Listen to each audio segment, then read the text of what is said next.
یہ ایک طرف ریاست کو روکتا ہے کہ وہ اپنی اخلاقی ذمہ داری نبھائے، اور دوسری طرف اس کے مخالفین کو کھلا موقع دیتا ہے کہ وہ ہمارے تعلیمی نظام اور ذرائع معلومات کو استعمال کرتے ہوئے اپنے بے پناہ وسائل کی مدد سے ہمارے اقدار کو برباد کرے۔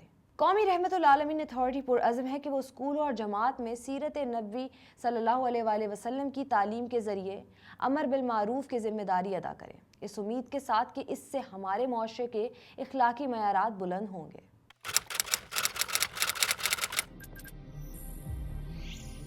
ریاست مدینہ کا چوتھا اصول تھا ایک فلاحی ریاست کے قیام کے ذریعے اجتماعی ترقی۔ ایسی ریاست جہاں معاشرہ غریب اور ضرورت مندوں کا خیال رکھتا ہے اور ہر کوئی ریاست اور معاشرے کی ترقی میں حصہ دار ہے۔ ریاست مدینہ تاریخ انسانیت کی پہلی مسلمہ ریاست ہے جس نے ریاست کے کمزور طبقے کی ذمہ داری اٹھائی۔ ہمیں چاہیے کہ اپنے رسول صلی اللہ علیہ وآلہ وسلم کی اس سنت کا احیاء کریں۔ ہمارے شہریوں کو اپنے معاملات میں ہاتھ کھینچنا چاہیے اور دوسروں کے لیے سخی ہونا چاہیے۔ یہ بات پیش نظر رہنی چاہیے کہ دور جدید میں فلاحی ریاست کا تصور مغربی یورپ کے تجربات سے ماخوذ ہے۔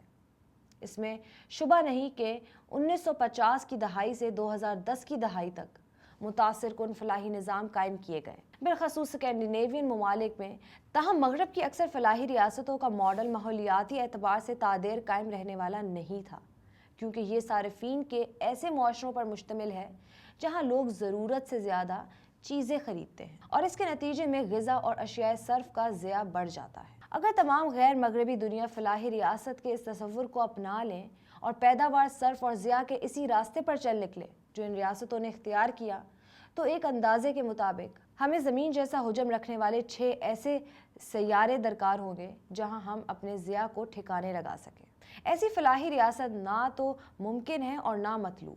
چونکہ اسلام اعتدال کا راستہ ہے، اس لیے خوشحالی اور استعمال کے معاملے میں میانہ روی کا راستہ ہی ہمارے لیے مثالی ہے، جس سے ہم وقار کے ساتھ تعلیم اور حفظان صحت کے عالمی معیارات کو سامنے رکھتے ہوئے اپنی بنیادی ضروریات کو پورا کر سکیں۔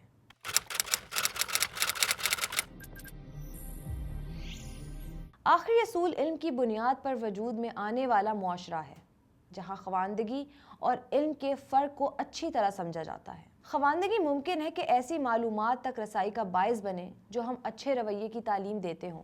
اس کے ساتھ یہ بھی امر واقعہ ہے کہ دنیا میں جن علاقوں میں سب سے زیادہ جرائم ہوتے ہیں وہاں شرائع خواندگی بھی بہت ہے۔ یہ تاریخی حقیقت کسی طور نظر انداز نہیں کرنی چاہیے کہ صدر اول اور قرون وسطیٰ کے کم و بیش تمام علماء روحانیت کا گہرا ذوق رکھتے تھے، لہٰذا یہ بات قابل غور ہے کہ محض شرع خواندگی کا بہتر ہونا خوشگوار معاشرے کے قیام کے لیے کافی نہیں ہے، لہٰذا لحد سے مہد تک ایسا علم ضروری ہے جو روحانی ارتقاء کا بھی ضامن ہو۔ انسانی رویے پر اثر انداز ہونے والے تمام ذرائع علم ایسے ہوں جو نفس پر قابو، شخصی ضبط، صبر، تحمل، رواداری اور دوسروں کی مدد کے رضاکارانہ جذبے جیسی صفات پیدا کرتے ہیں۔ اپنی ان اعلیٰ اقتدار اور تصورات کی روشنی میں ہم نے چند عظیم اقدامات کے ساتھ فلاحی ریاست کے راستے پر قدم رکھا ہے۔ محدود وسائل کے باوجود ہم نے احساس پروگرام جیسے ان اقدامات کے لیے اتنے وسائل مختص کیے ہیں جتنے پہلے کبھی نہیں کیے گئے۔ اس پروگرام کا آغاز 2019 میں کیا گیا تھا۔ یہ پروگرام سماج کے کمزور طبقات کے سماجی تحفظ اور غربت کے خاتمے کے لیے ترتیب دیا گیا ہے۔ یہ پروگرام ایک ایسی ریاست کے قیام کی طرف ہمارے بنیادی اقدامات میں سے ہے جو اپنے شہریوں کی فلاح و بہبود کو اپنی ذمہ داری سمجھتی ہے۔ صحت سہولت پروگرام پاکستانی تاریخ کی ان عظیم منصوبوں میں سے ایک منصوبہ ہے جو ہمارے شہریوں کے لیے یونیورسل ہیلتھ کی سہولت فراہم کرنے کا ضامن ہے۔ یہ منصوبہ غربت میں دھسے ان کمزور شہریوں کی تحفظ ہی کے لیے نہیں ہے جو علاج کے لیے قرض لینے پر مجبور ہے، بلکہ اس سے ملک بھر میں نجی اسپتالوں کا ایک نیٹ ورک بھی وجود میں آئے گا۔ اس سے جہاں عوام کا بھلا ہوگا وہاں نجی کاروباری طبقے کا بھی فائدہ ہوگا جو صحت کے شعبے میں کام کرنا چاہتے ہیں۔ صرف پنجاب حکومت اس منصوبے کے لیے 400 ارب روپے مختص کیے ہیں۔ صحت سہولت پروگرام سماجی فلاحی اصلاحات کے سفر میں ایک اہم سنگ میل ہے۔ یہ منصوبہ اس بات کو یقینی بنائے گا کہ کم آمدن رکھنے والے طبقات کے لیے سرعت اور وقار کے ساتھ علاج کی سہولت میسر ہو اور ان کے معاشی بوجھ میں بھی اضافہ نہ ہو۔ بعد از کرونا دور کے عالمگیر معاشی مشکلات کے باوجود ہم نے تعلیمی اصلاحات کو نظر انداز نہیں کیا۔ ہمارا احساس اسکالرشپ پروگرام اس بات کو یقینی بنائے گا کہ غیر مراعات یافتہ اور غریب طبقے کے ہونہار طالب علموں کو اچھی تعلیم میسر آئے تاکہ اپنے معیار زندگی کو بہتر بنانے کے لیے ان کے پاس وسیع تر امکانات ہوں۔ بشمول دیگر وظائف اس پروگرام کے تحت 6 ملین وظائف دیے جا رہے ہیں جن کی مالیت 47 بلین روپے ہے۔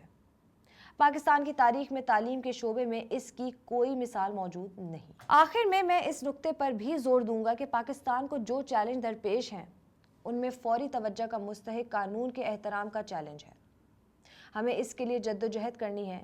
ہماری 75 سالہ تاریخ اس کلچر کی اسیر رہی ہے جس میں طاقتور اور مکار سیاستدان اور مافیا اس کے عادی ہو گئے ہیں کہ وہ قانون سے بالاتر رہ کر اس کرپٹ سسٹم کی مدد سے حاصل کردہ اپنی سہولتوں اور مراعات کو محفوظ بنا سکیں۔ اپنی ان مراعات کا تحفظ کرتے ہوئے انہوں نے ریاستی اداروں کو بھی کرپٹ بنایا، بالخصوص ان کو جن کا کام ہی یہ تھا کہ قانون کے احترام اور حاکمیت کی حفاظت کریں۔ ایسے افراد اور مافیا اس نظام سے خون چوسنے والی وہ جھونکیں ہیں جو اس ملک کے ساتھ مخلص نہیں۔ پاکستان کی حقیقی قوت، وسائل اور صلاحیتوں کو بروئے کار لانے کے لیے ان کو شکست دینا ناگزیر ہے۔